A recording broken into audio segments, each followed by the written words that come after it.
When I was going through caregiving challenges for my grandfather, didn't talk about it at all. When I was even going caregiving challenges for my wife, I was not talking about it at all at work because it was like something that is just kind of like you're dealing with it on your own. And actually, frankly, this is part of being human. And I think that in a very youth-obsessed society, these things are just things that we shove to the side and we don't want to talk about or think about. But I think if you do that, then everybody who's going through it is just going to be dealing with it in isolation. Just the navigating the finances was just not fun in any way. Like there wasn't like the silver beautiful lining, whereas like with my mom there was moments of joy, there was moments of laughter. I mean, anyone that's seen our videos, we were living, we were having fun. None of the finances were fun. While working on the Empowered Us podcast, The Caregiving Soul, I stepped into the world of caregiving for the first time. I had, of course, observed caregiving at a distance and even up close within my family, but never truly had an understanding of the daily stressors that occur while caring for a loved one.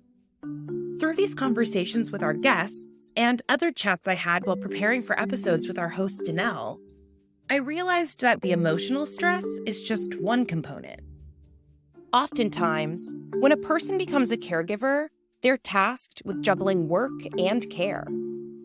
A pattern I noticed in many of our guests is while most people try to balance the personal and professional in the early days of caregiving, oftentimes care needs increase, and the ability to work full-time while simultaneously caring for a loved one is simply not possible.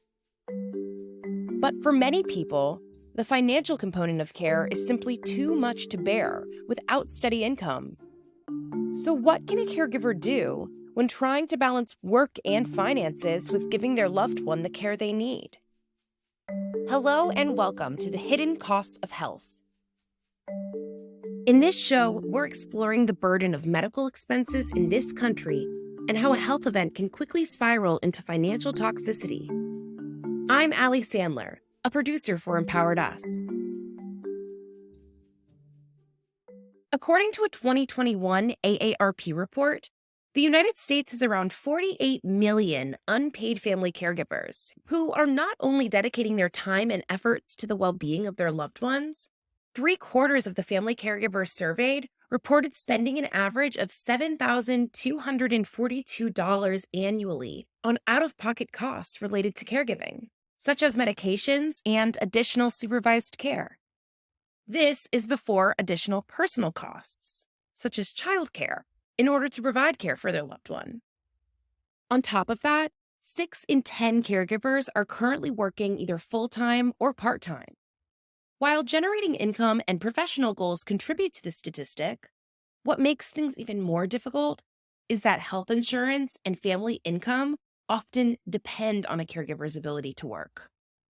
Those who had a more difficult time of juggling work and caregiving simultaneously and reported 2 or more work strains, like taking time off or working different hours, averaged $10,525 per year on caregiving expenses.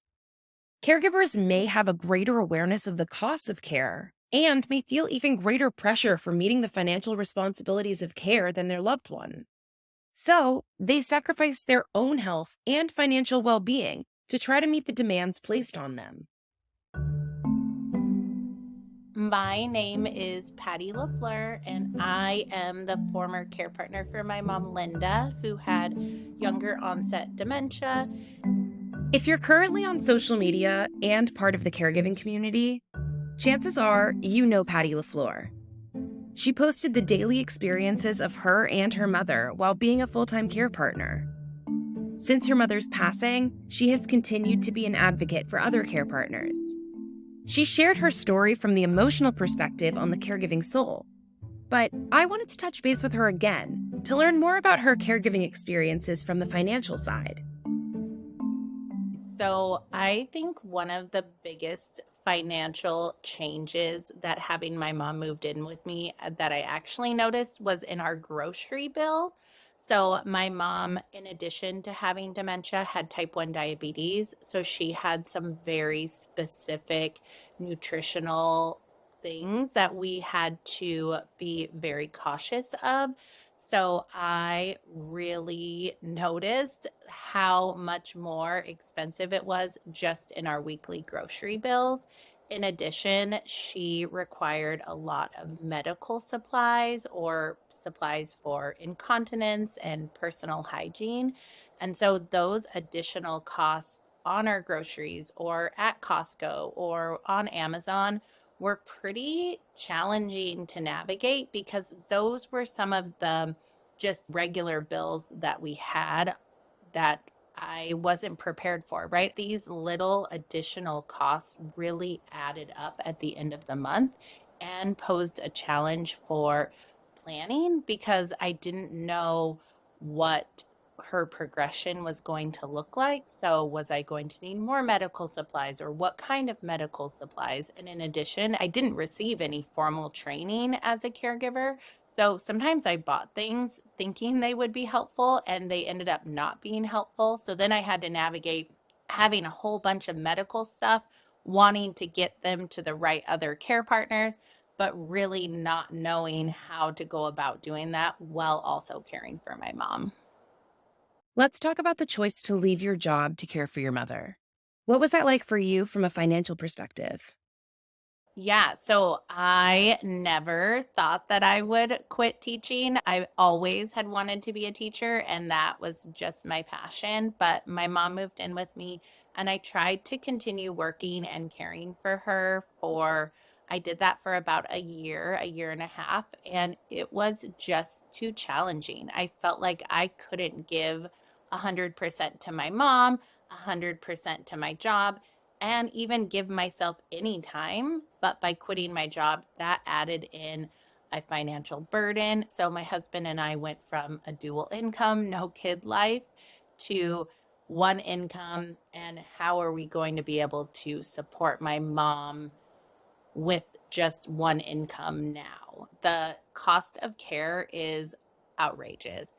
So, for me, when we were looking to find care for my mom, of course, I went down all the avenues. We looked at in home care, we looked at private pay, we looked at what insurance could cover. But for my mom to move into a memory care facility because of the amount of care she would need with her dementia and her type 1 diabetes, we were quoted $14,000 a month.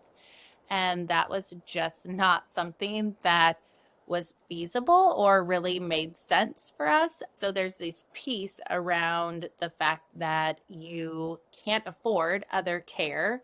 And the other piece is that it's just this additional stress on already a stressful situation. What was more difficult for you personally, the emotional or financial stressors?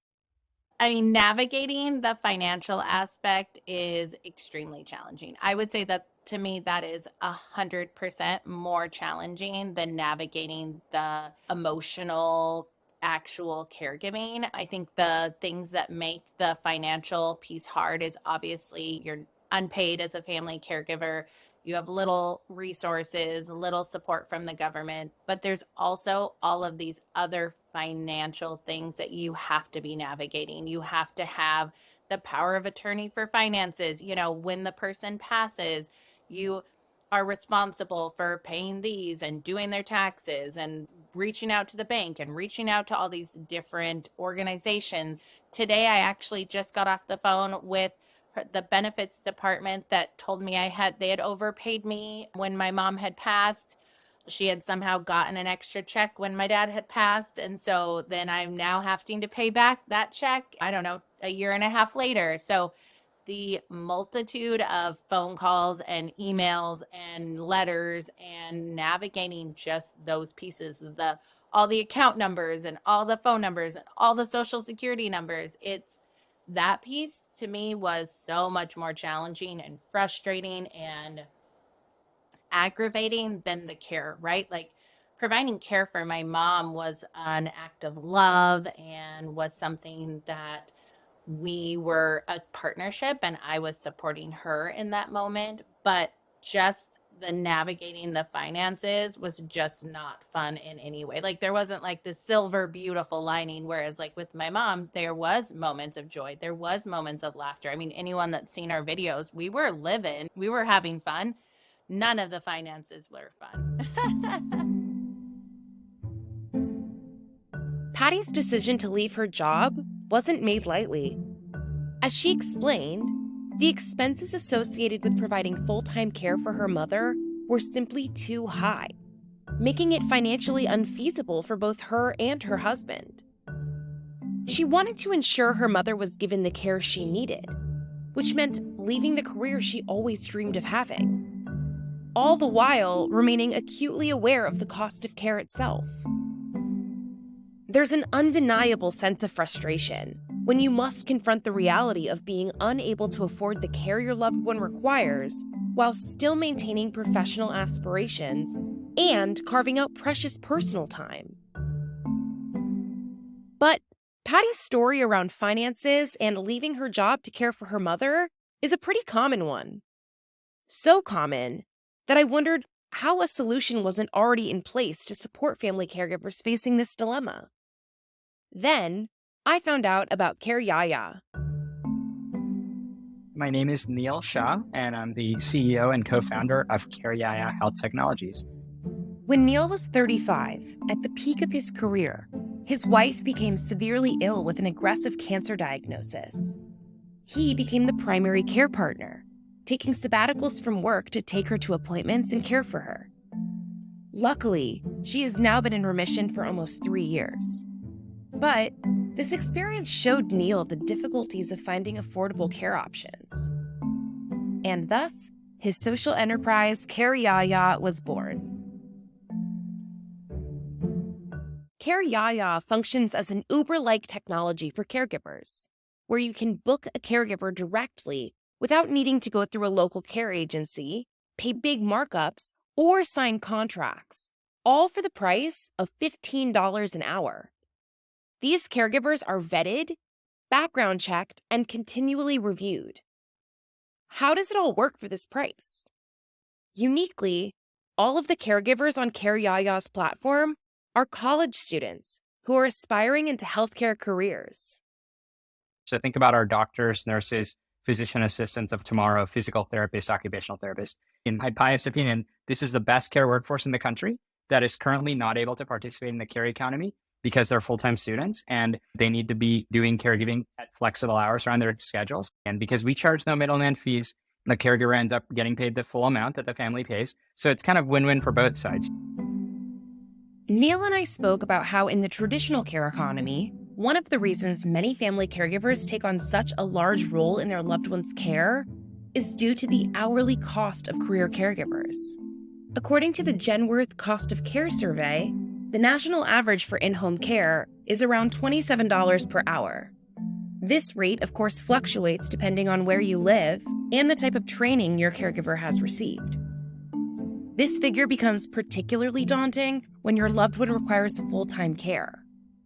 Additionally, when individuals seek home care services through agencies, the profits are typically divided between the agency and the caregiver, resulting in higher costs to cover the operational expenses of the company. Health equity is a key component of our mission. We found in a lot of the public health research that 85 to 90% of families are priced out of the care market. So by offering a very low cost option, families could engage and get the care they need.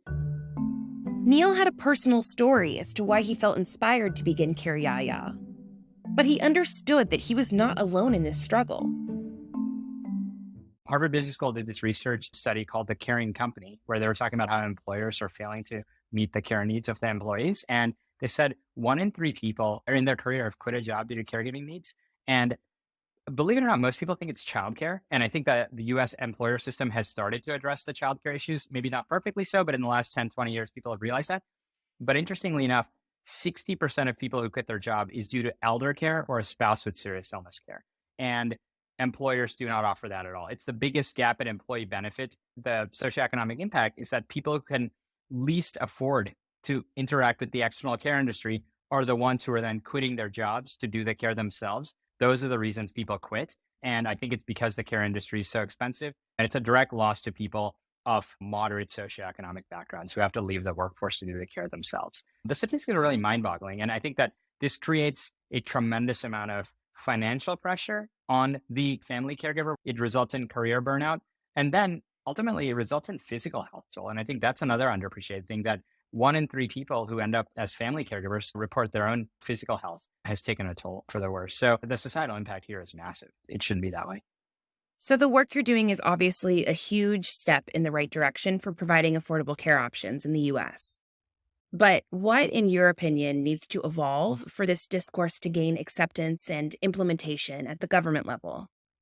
There was a lot of healthcare innovation happening in the 60s and 70s. And at that time, the home care industry started evolving, and they basically made a very fundamental flawed assumption, in my opinion, that Medicare was never going to pay. So home care industry optimized their entire business model for the upper echelon of the population. I spend a ton of money on sales, marketing, advertising, and then I have a franchisee system where there's a lot of fees and royalties being paid. That whole construct is basically built on this flawed assumption that I'm never going to partner with and build a scale solution. So you now put yourself in the shoes of the government. The government looks at that industry and says, why would I ever pay somebody $35 an hour when the caregiver is getting 12? And I think that that's actually like a circular thing, that's why Medicare doesn't pay for home care. Private insurers will reimburse. But the way the current care system is right now, government does not support, and I can't blame them. It's just way too expensive, and it'd be a massive waste of taxpayer dollars to support. So I think that this results in a real problem for family caregivers who are going through this. I think that actually part of what we can do all as a society is normalize the dialogue. Then I think we'd be surprised at how many people start talking about their own personal experiences. And then once I think that becomes the status quo, watch how quickly the solutions emerge. While innovative solutions like CareYaya are beginning to take shape, the needs of family caregivers navigating financial and career strains are long-standing. So what are some things that can be done to lessen this burden? Let's discuss what you can do today first. Have a direct conversation with your loved one's healthcare team to see if there are any available solutions that may be just as effective for a more reasonable cost. Work with a social worker or financial navigator to develop a financial plan for caregiving. These professionals are specifically trained and have experience in working through finances for care partnerships. If you're looking for longer-term solutions, there are many programs and organizations offering crucial support for caregivers, like the National Family Caregiver Support Program, which extends grants to assist family and informal caregivers within their homes. Additionally, some states, like New York and California, have initiated programs like paid family leave, providing caregivers with supplementary income during their caregiving responsibilities. If you're concerned about losing your job while caregiving, federal workplace protections exist under the Americans with Disabilities Act and the Family Medical Leave Act. We will have even more resources for how to find grants, navigate finances, and getting paid as a caregiver in our show notes. But honestly, it's not always a walk in the park to make these resources work for you. Certain options might demand extra applications and paperwork to establish eligibility, which can be quite a burden if you're already juggling work and caring for a loved one. While American society is gradually recognizing the necessity for caregiver support, this evolution is a slow build that will hopefully gain more traction in the years to come. The financial challenges of caregiving cast a shadow over the lives of countless individuals and families. Recognizing the contribution of caregivers and addressing the economic burdens they face is not only a moral dilemma, but one that deeply impacts our socioeconomic system, as the expenses of care take many employees out of the workforce and create additional health stressors on caregivers. It's our collective responsibility to champion initiatives, policies, and support structures that alleviate the financial strain on caregivers. But I have so much hope for new solutions in the years to come. Innovative new tech solutions like CareYaya can have a hand in reducing costs and increasing accessibility to care options. And conversations around care are beginning to make a difference in legislation on the state and national level. In June 2023, Oklahoma became the first state in the nation to introduce caregiver tax credit, to offset costs related to care. While there's still a very long way to go, this is a great step in the right direction for care partners. We understand that a lot of people learn in different forms, so there will be a corresponding blog to this episode where we fully define the terms and also provide different tips and resources, whether they were mentioned today or in addition to that. So check it out on empoweredus.org. We'll link it in the show notes. Also, if you found this episode to be informative and impactful, please share it with anyone else that you think may need to learn about this. It may fill in some of the gaps of their knowledge. We at Empowered Us are committed to advocating for affordable healthcare for all. We look forward to continuing these conversations with patients and experts to both educate and create new solutions. Let's keep pushing for change together. Take care and see you next time.